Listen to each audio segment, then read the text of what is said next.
Здравствуйте! Всем привет! Школьный телестудии вас приветствует Даян Адлов и Диана Наринбаева. И сегодня в нашем выпуске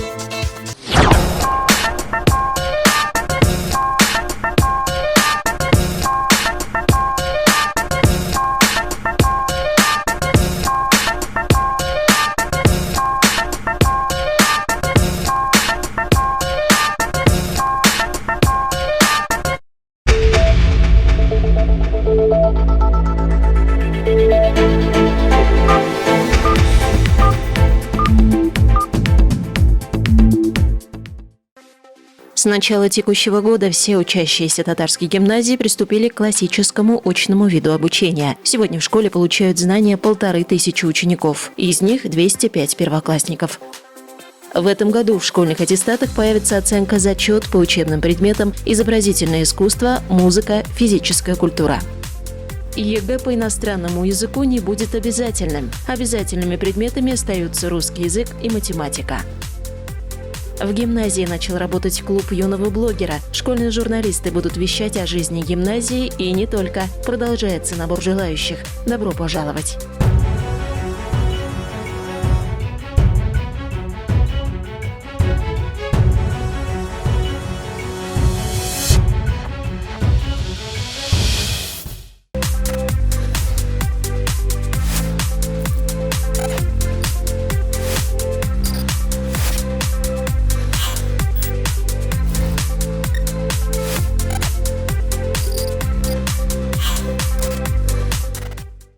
Трудно ли быть директором? Вы довольны своей должностью? И как вы двигались к своей, как сказать, должности? Да. Я стал директором школы в 1987 году. Тогда я был молодой учитель истории. И вот как Нурфат Нурисламович здесь сейчас бегает, и его в возрасте я был, и был военруком, и был учителем истории. Так получилось, я в своей родной школе, меня в 1987 году избрали, назначили директором школы. И вот там я начал свою трудовую деятельность в 1987 году директором. Потом уже судьба так получилась, в 2005 году мы переехали в город Уфу. И в 2006 году, 3 ноября, я стал директором данной школы. Если бы вам в детстве сказали, что вы будете директором школы, что бы вы ответили? В детстве, конечно, директором, в нашей семье, конечно, нет таких, чтобы руководителей было. Но сегодня из наших братьев, мы 4 брата, 3 директора школы. Я не знаю, как у нас династия директоров.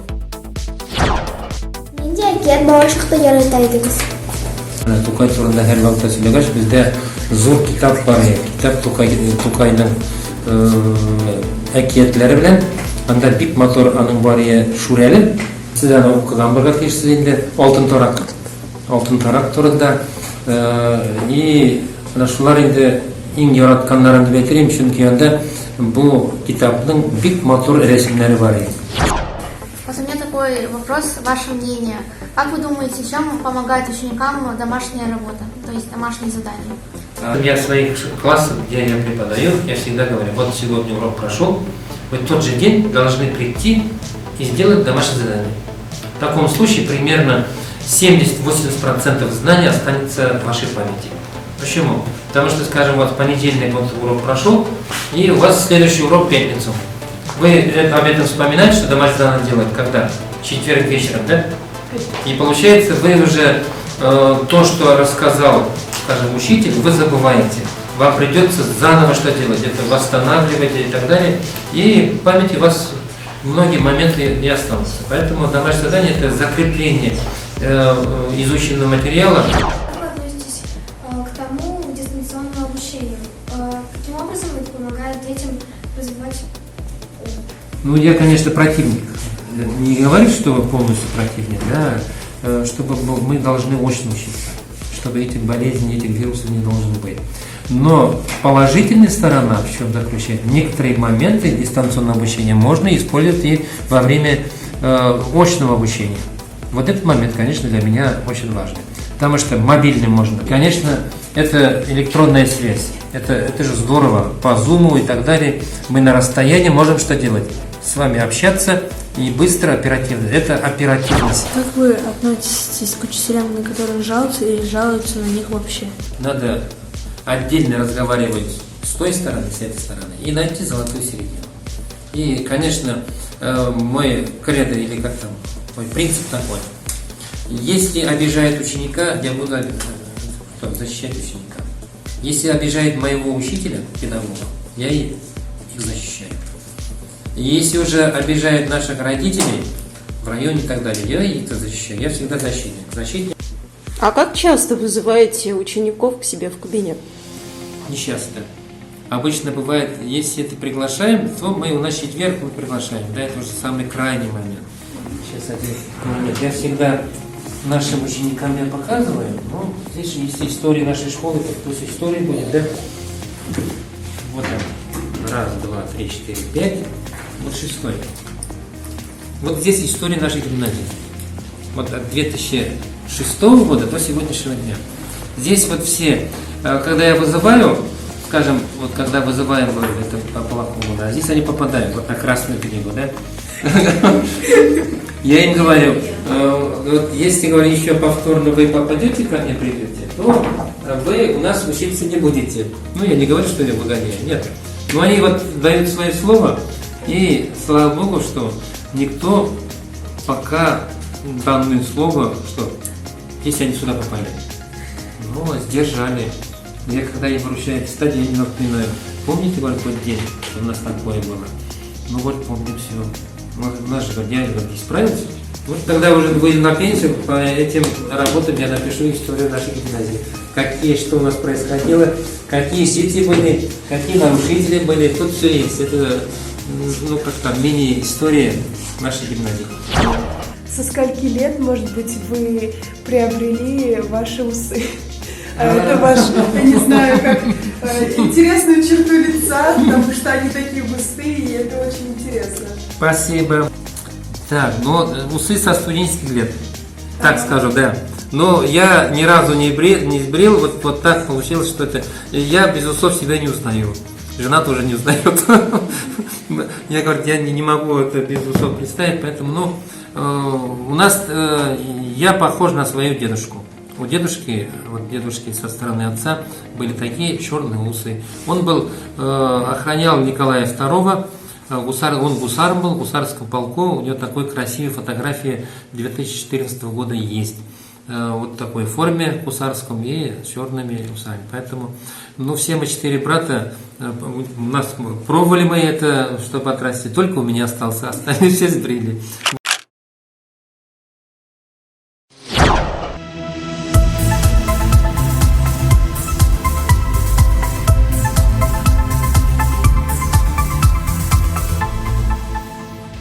Привет! Меня зовут Камила, и сегодня я вас познакомлю с самым лучшим, что есть на свете, с изобразительным искусством.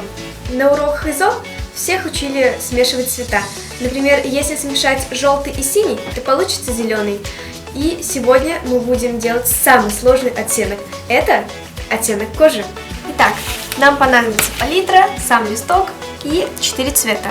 Это белила, красный, синий и желтый. Смешиваем.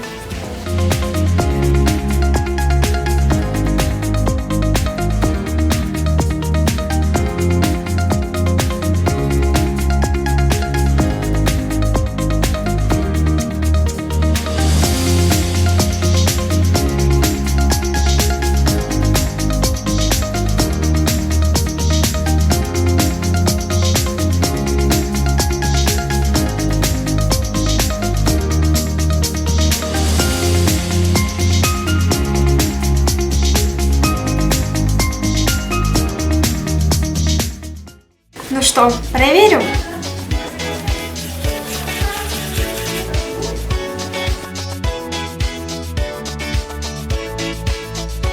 Но совет девочкам: не используйте это как тональный крем. И на этом все. До следующего выпуска. Пока! Даяна, почему ты вздыхаешь? Сейчас мы на море. А мне бы в Японию поесть суши. Окунуться в мир Японии тебе поможет следующая рубрика.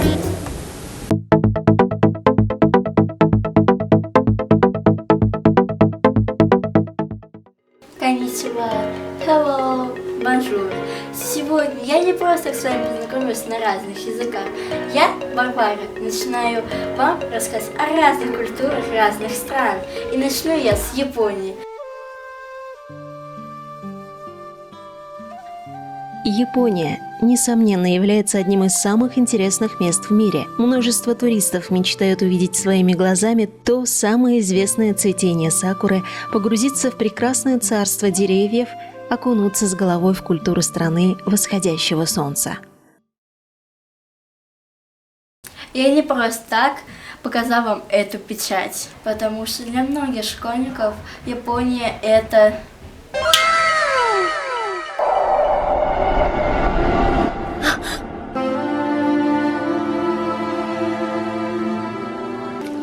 Изначально слово «аниме» не подразумевало отдельный жанр анимации. Просто японцам было сложно выговаривать слово «анимация», и они использовали его сокращение – «аниме». Аниме как самостоятельное направление в мультипликации возникло в 1958 году. 80-е годы прошлого столетия же считаются золотым веком для аниме-индустрии. Поклонников становится все больше, а сам жанр постепенно заполняет мировой рынок. Большинство аниме затрагивают популярные всем известные темы – борьба добра со злом, социальные и бытовые проблемы. По внегласному закону аниме, чем важнее герой, тем детальнее ему прорисовывают глаза. Самый длинный аниме-сериал – это «Садзае-сан», который выходит с 1969 года по сей день. В нем больше 7000 серий. Самое кассовое аниме – «Унесенные призраками». В мировом прокате фильм собрал $275 миллионов.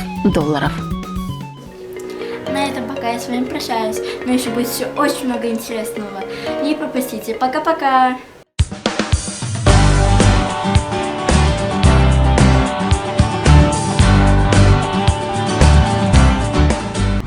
Всем привет! Я Саша, и сейчас я хочу подозвать ближе к экранам девчонок, потому что я буду делиться секретами макияжа. Чтобы начать делать макияж, нам нужно собрать волосы, чтобы мы их не испачкали. Так как у нас еще кожа молодая, мы еще все растем, то я не советую вам пользоваться часто тональным кремом. Если вы хотите перекрыть какие-то, может быть, прыщики или еще что-то, можно использовать просто консилер и уже потом припудриться. Я в основном наношу под глаза и на маленькие нюансы. Когда вы нанесли, вы это можете все растушевать пальчиком. Но я сейчас пользуюсь спонжиком.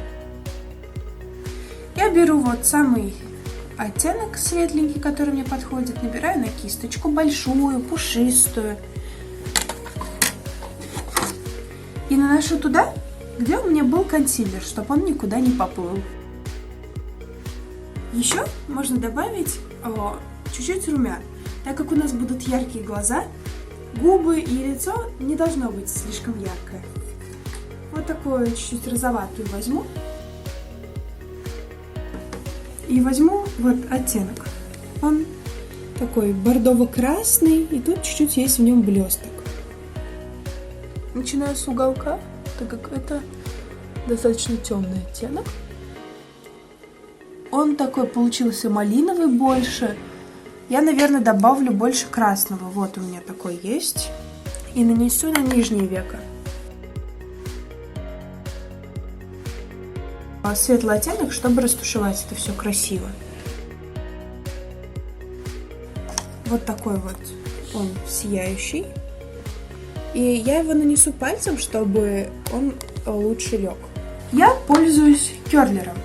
Кто не знает, это штука, которая чуть-чуть подкручивает ресницы. Бывает, я не крашу глаза тушью, а просто подкручиваю ресницы, чтобы они были заметны.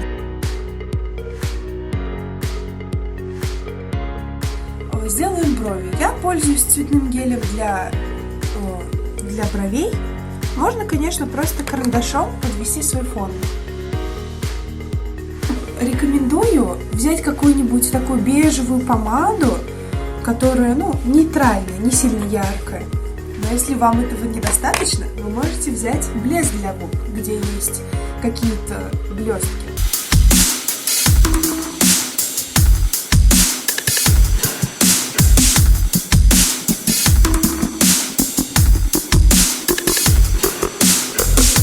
На этом у нас все. С вами был Даян. Идеально. Пока-пока. Пока.